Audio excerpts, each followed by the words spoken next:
Guys, Will here with W.T.F car reviews, and today we're reviewing the all-new 2026 Ram 2500 Rebel. And a big thanks to Mike at Furman Chrysler Jeep Dodge and Ram in Newport Richey, Florida for helping make this review possible.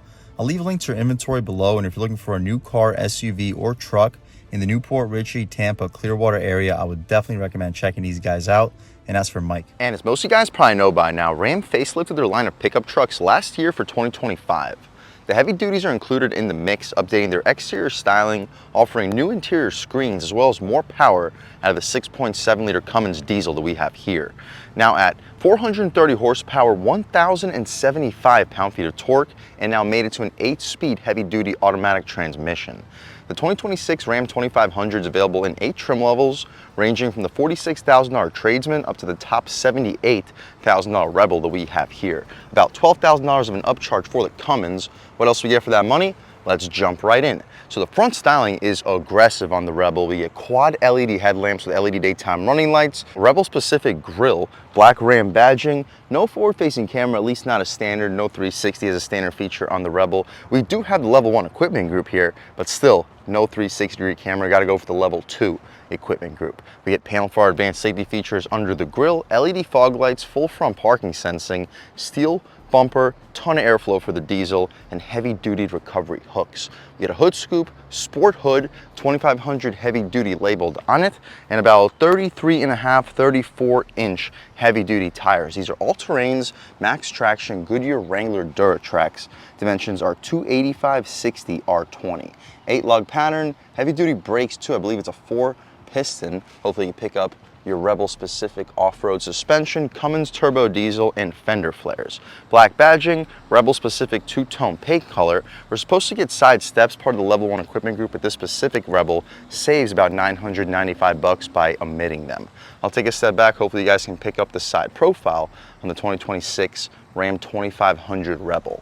We get the tow mirrors, LED turn signals on them, blind spot monitoring on the glass with our separate glass underneath with our zone light. We get smart access for the driver and a front passenger, black window trim. The gas cap is not pushed to open, but no latches to pull inside. Diesel exhaust fluid and our diesel fill right next to it. Our fender flares continue out rear. Hopefully you can pick up the rear suspension setup. Unlike the rest of the segment, no leaf springs, so the Ram pickup trucks, what we're talking about 1500s, 2500s, 3500s, are gonna have the best ride quality out of any of their competition. Again, the 33.5, 34-inch tire out rear, subtle splash guard, LED taillights, turn signals, and reverse lights with new rear end styling post facelift. Rebel badging, Ram instead of the horned logo, 4x4 in the right corner. I'll leave a link right over here, show you exactly what this truck can tow and its payload capacity. And speaking of payload capacity, let's drop this tailgate, which is the hydraulic tailgate, not the electric tailgate that's available on the level 2 equipment, but we still get the bed liner, 2 sets of tie downs in each corner, and the top tie down being a cleat style LED box lighting, and payload capacity, as we mentioned, just shy of 3,000 pounds. No LED third brake light, but it still does the job. It's a double third brake light. We can lift this tailgate right up, take a step back, and take a look at the exhaust tip for this new high output 6.7-liter inline 6-cylinder turbo diesel, which now cranks out 430 horsepower and 1,075 pound-feet of torque. But let's fire it up, and here she sounds.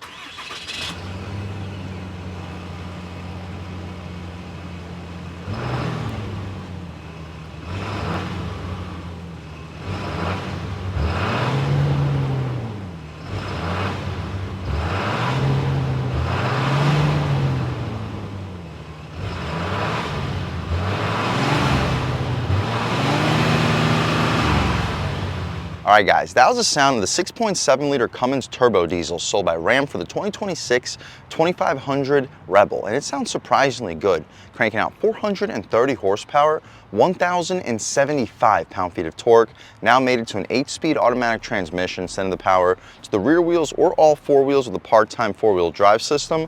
You can expect a mid to high 6-second 0 to 60 time, making it a no-joke performer, with bracing helping out the handling, and one of, if not the best ride qualities out of any heavy-duty pickup truck out on the road, with some functional heat extraction and airflow for the sport hood.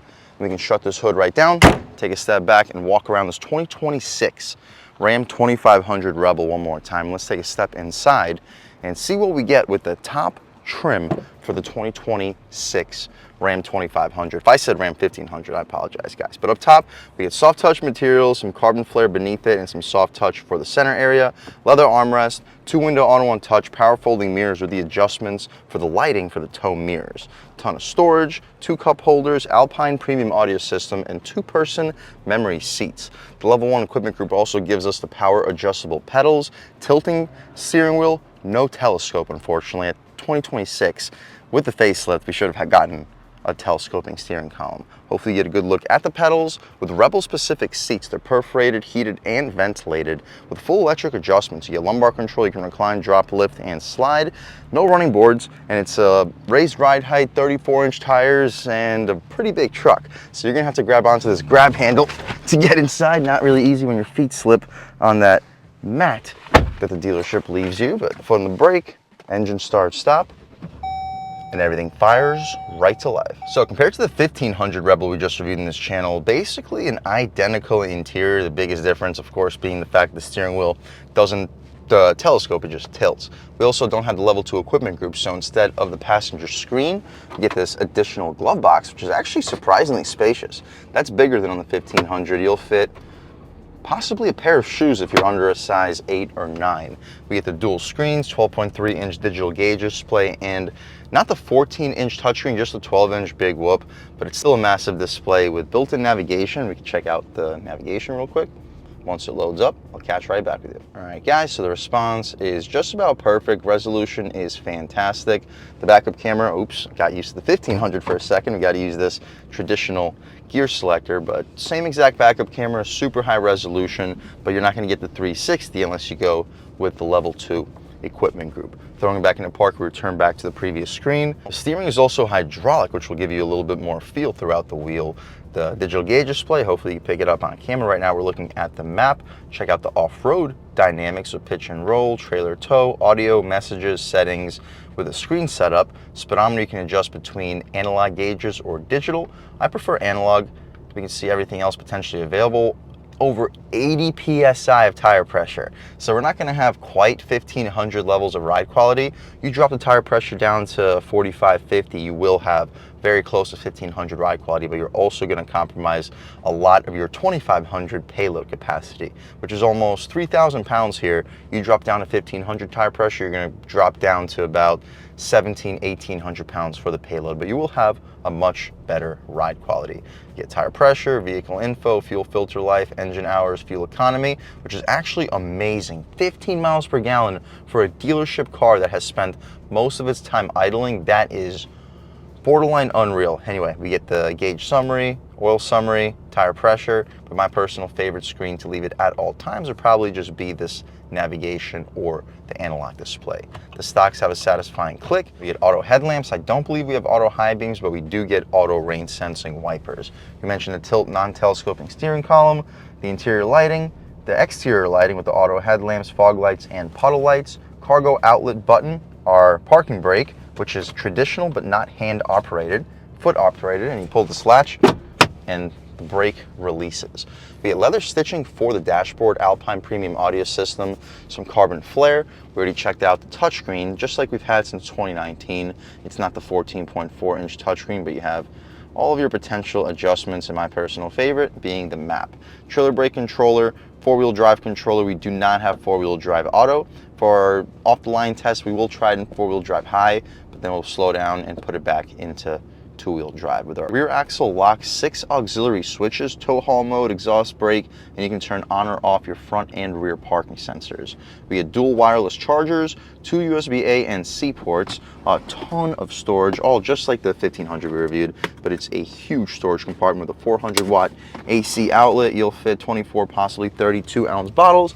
Additional storage, horned logo on this nice soft leather armrest with a ton of storage, USB-A port, and even more storage underneath with a divider and your math equations. We mentioned since we don't have the level 2 equipment group, we also don't have the passenger screen, but we get an additional glove box with a very solid amount of space. And the main glove box, just like the 1500, you'll fit 15, possibly 20 license plates. Should be able to fit 2 pairs of shoes, 6 Harry Potter books. We get a frameless auto-dimming rear view mirror, 3 garage homelink settings up top. The interior lights are LED. We get the power trunk release, but it's not electric for the way back up. We can open and close the 5th window out back.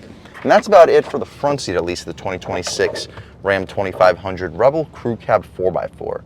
Starting at $68,420. Pretty solid value, but that does not include the Cummins. With the Cummins, we're sitting already at $80,000 before any options and features. But pause, take a look at the rest of the options and features. We get the safety group, cold weather group, which is really needed in Florida, bed convenience group, which is a really nice feature, and $2,500 the level 1 equipment group. I'd recommend, if we're going to be at this price point anyway, to just go with the level 2 equipment group. The Cummins being $12,595, $1,000 credit for not having the rock rails, which would be nice to have, but you can option in, or you can buy some running boards in the aftermarket for about $200-300. They'll work just as well. $145 for the backup alarm, $495 for the dual alternators at 480 amp, $345 for the upfitter electronic module, and an over $2,000 destination charge, which is pretty up there in price, totaling us out at $88,825, which is pricey. But let's wait a couple months. You're going to see some serious discounts, just like we did in 2025, where my buddy from back home bought a limited, or a Laramie, I think it was a Laramie 2500 with the Cummins, and he had like a $20-something thousand discount on it. So the discounts we're seeing on these trucks are almost the same price as like a Jeep Compass worth value. I think I saw for the Jeep Gladiator a couple months ago, it was like buy one, get a Jeep Compass for free, something like that. The deals that we've been seeing are just absolutely insane. But taking a step inside, up top, out back, we get soft touch materials. For the Rebel 1500 review in this channel, it was just hard plastic out rear with leather stitched armrest, gushy soft in the center. It's not auto one touch for the rear. We did get dual pane windows for the front, but no dual pane windows out rear or auto one touch. But a ton of storage. You'll stack 2 foot longs, possibly 3 foot longs on top of each other with an Alpine based speaker. We get our Ram storage cubbies, which is a little bit different compared to the 1500. It looks like there's a little bit more space, and you can remove it, function as a trash can. The same thing on the opposite side. These seats are a concave design, not a flat design compared to the 1500, but we still get a flat floor available. You just drop it right down. There's a footrest, and the same thing underneath the dual seats, and you have a full flat floor if that's what you need. If that's not what you need, you can also lift this up and have some additional storage. Same thing, of course, on the passenger side with an LED light to help us see at night. We can drop this seat right down. Again, pretty high off the ground, so it's nice that they give us a grab handle, but even still, you're gonna have to use your muscles to get inside of this back seat. Legroom though, just like the 1500, almost a foot of it. Headroom, have about 3-4 inches. So if you're under 7 feet tall, you shouldn't have any issues sitting behind your seat settings in the 2500 Ram, to be expected. You get mat pockets, air vents, USB-A and C ports, heated second row seats, and a 400 watt AC outlet. We get some additional cup holders embedded into the floor with 2 cup holders for the center console area and a gushy soft armrest, but the floor mats are kind of in the way.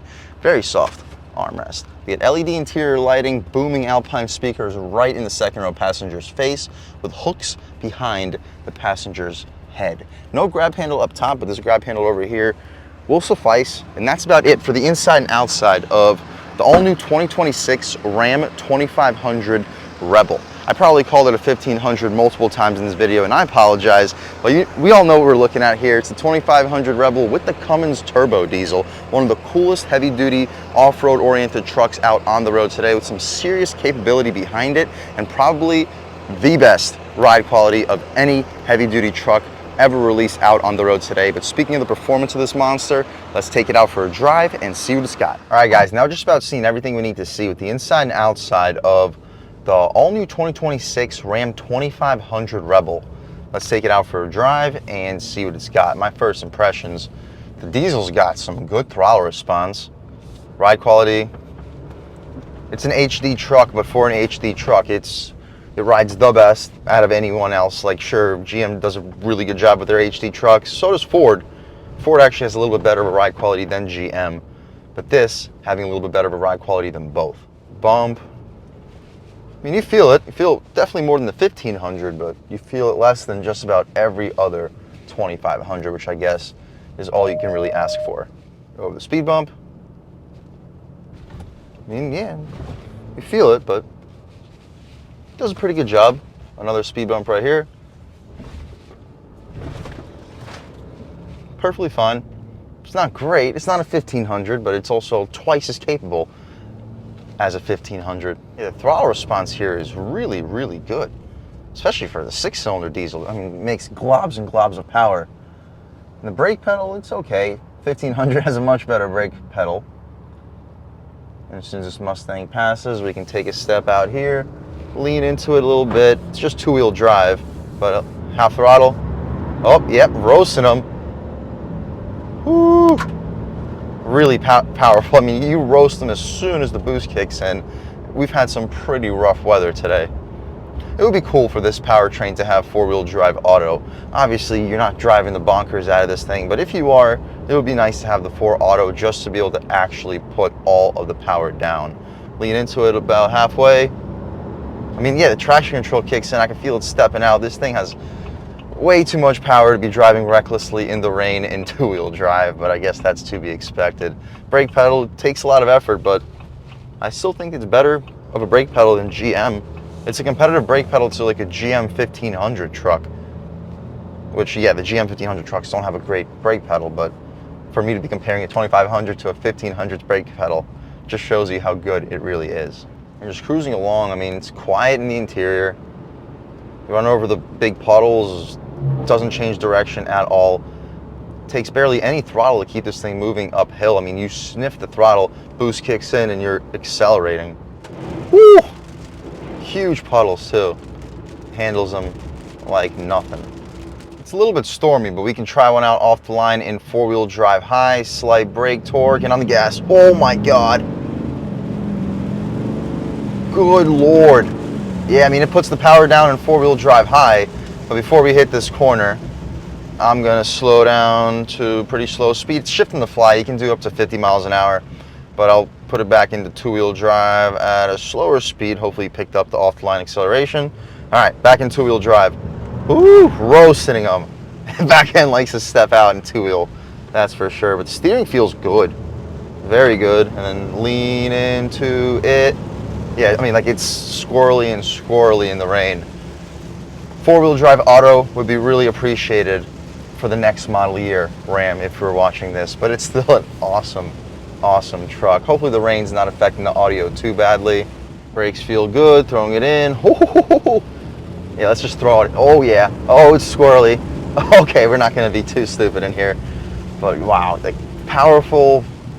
I just wish we had 4-wheel drive auto. Ram, if you guys are watching this, take note, for the next model year, 4-wheel drive auto would really be appreciated so we can actually use the power that we have here. But I understand, people that are buying the diesel aren't buying its power so you can rip it through the corners like we're doing here. Sure, for this, 4 auto would be really, really cool, but for daily driving, I mean, you put a heavy trailer back there, you load up the bed with a couple thousand pounds, you're not gonna have any wheel spin anyway. Everything's flying around, but the body roll is limited here. We'll lean into one more time on the gas. Woo, traction control. Oh yeah, I don't even want to know what it would be like if we turn traction control off. This thing would probably do a burnout up until the end of this street.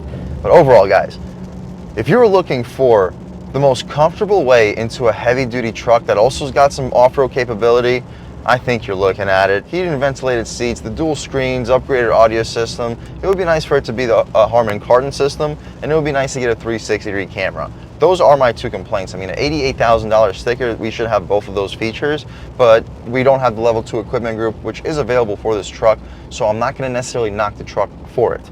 Either way, this is the best ride out of any heavy-duty truck, while still getting almost 3,000 pounds of payload capacity, heavy-duty truck towing capacity, great looks, and a really comfortable ride. And if that's what you're looking for, guys, I would 100% recommend checking out the Ram 2500. Sure, check out the Rebel if you want some off-road capability, but if you're looking at a top trim Ram, you're looking at an incredibly comfortable vehicle. And sure, these all-terrain tires might soften the ride a little bit, but when we're talking about heavy-duty tire pressure at almost 90 PSI, you're not going to have 1500 ride quality regardless. So if you don't need the off-road capability, check out a Laramie or check out any of the luxury trims, but this is still a really luxurious truck. with some off-road capability to match. And a big thanks to Mike and the rest of the management and staff here at Furman Chrysler Dodge Jeep Ram in Newport Richey, Florida for helping make this review possible. I'll leave a link to their inventory below, and if you're looking for a new car, SUV, or truck in the Newport Richey, Tampa Bay area, I would definitely recommend checking these guys out. And as for Mike. And huge thanks to all you guys for watching. I had a great time making this video. If you're new to the channel, please subscribe. If you've already subscribed, thank you so much. You guys know the channel is just not possible without you, and I really appreciate the constant support. But again, if you haven't subscribed yet, please subscribe. Leave a like too. It really helps me out with the YouTube algorithm. That's how these videos get promoted to new people. Leave a comment. Let me know what you like. Let me know what you don't like. Leave a comment. Let me know if there's any specific cars, SUVs, or trucks you want to see reviewed on this channel, and I'll definitely try getting those videos for you ASAP. But other than that, again, thank you guys so much for watching, and I hope all of you have a great day.